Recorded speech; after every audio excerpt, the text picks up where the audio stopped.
Assalamualaikum warahmatullahi wabarakatuh. Saya Yudi Pramuka, tukang donat dari para youtuber tertua di semesta. Inilah masa dimana orang bicara uang triliunan untuk pertama kalinya. Uang triliunan itu, ratus triliunan itu untuk rakyat katanya. Dibagi-bagi untuk rakyat karena efek corona. Apa? Karena pengaruh dampak atau pengaruh dari mengganasnya virus corona atau COVID-19 ya. Sehingga banyak orang dirumahkan, banyak pabrik tutup, banyak orang kehilangan pekerjaan, sehingga pemerintah mencoba untuk membantu rakyatnya yang kesusahan. Tetapi salah satu yang menarik juga, orang sudah mengkritisi ya, banyak terjadi pengkhianatan intelektual ya. Orang bicara tidak dari hati nuraninya atau dia bersekutu dengan kebohongan ya. Tidak lagi bicara apa adanya, tetapi beberapa gubernur, bukan gubernur, ada bupati yang kemudian dia melontarkan kritik yang tajam terhadap menteri dalam mengeluarkan peraturan, sehingga bantuan sembako itu tertahan karena peraturan yang berbelit-belit. Seharusnya dipotong birokrasi itu. Nah, bupati seperti ini, dia bicara dengan nuraninya.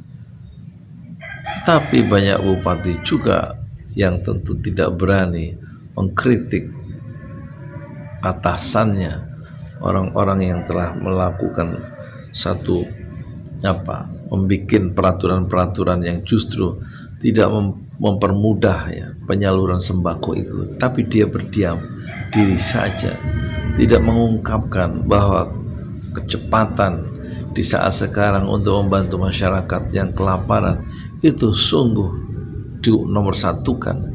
Seharusnya bupati-bupati itu terus-menerus bicara dan tidak membungkam nuraninya sendiri.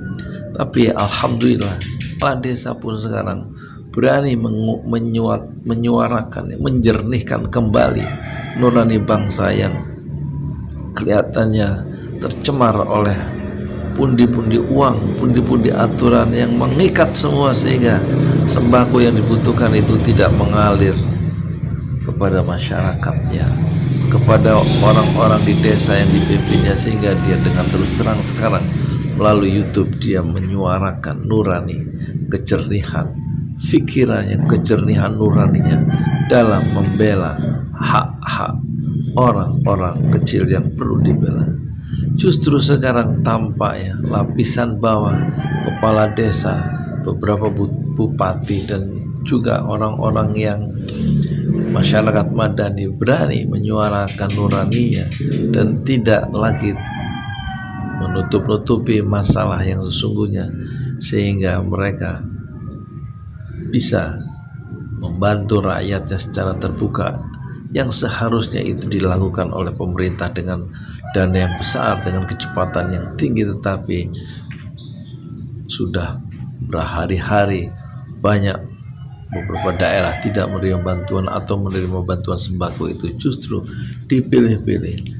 Dari satu kawasan hanya 30% atau hanya 30 kakak, dan ini menimbulkan kericuhan di tingkat bawah ya, sehingga orang yang mendapat yang sudah dijatah menurut data yang lama itu dapat 30% itu tidak berani mengambil, karena dia juga mempertimbangkan hati nuraninya sendiri, karena temannya kiri kanannya tidak mendapat, dan dia juga menghindari bentrokan sosial karena dia dapat, yang lain tidak dapat. Ini persoalannya di tingkat yang lebih tinggi terjadi. Orang tidak jujur di dalam melihat rakyatnya sendiri, dan mungkin juga sebenarnya ratusan triliun itu dana yang dipakai untuk COVID itu sungguh menggiurkan dan bisa mematikan pijar-pijar nurani para pejabat-pejabat tertentu. Ada orang-orang yang memiliki hidden agenda di tengah triliunan uang yang konon tersedia untuk seharusnya untuk masyarakat yang sangat membutuhkan, yang sekarang periuk nasi yang terguling, pintu-pintu kesempatan usahanya itu tertutup, terkunci rapat karena peraturan PSBB.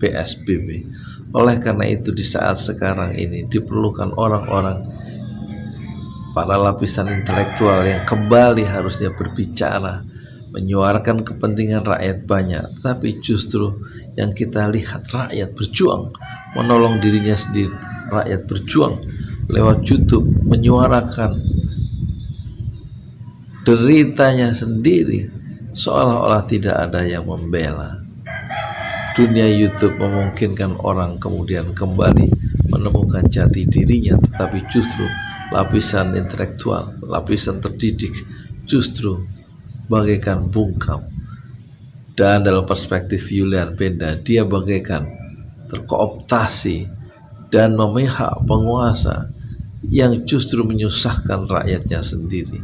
Mereka tidak bicara atas nuraninya karena dia sendiri yang penting selamat, dan berdiam diri adalah langkah yang terbaik di saat-saat yang krusial seperti ini. Dan itulah peluang untuk menjadi pengkhianat intelektual dengan cara yang baru dalam kerangka wabah virus corona.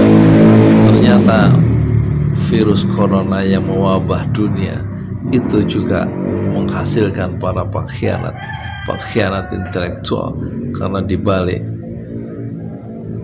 itu yang dia lihat adalah kepentingan ekonomi menjadi tujuan utama dalam hidupnya, sementara keselamatan dan penderitaan rakyat tidak dia bela, padahal dia bagian dari masyarakat tempat dia berasal, yaitu masyarakat desa. Saya Yudi Pramuko, tukang donat dari Parung, YouTuber tertua di semesta. Fasbir sobron jamilah, sabarlah dengan kesabaran yang indah. Saya ngomong apa, nggak jelas juga ngomong. Intinya pokoknya banyak orang yang kemudian ingin cari selamat di saat-saat begini ya.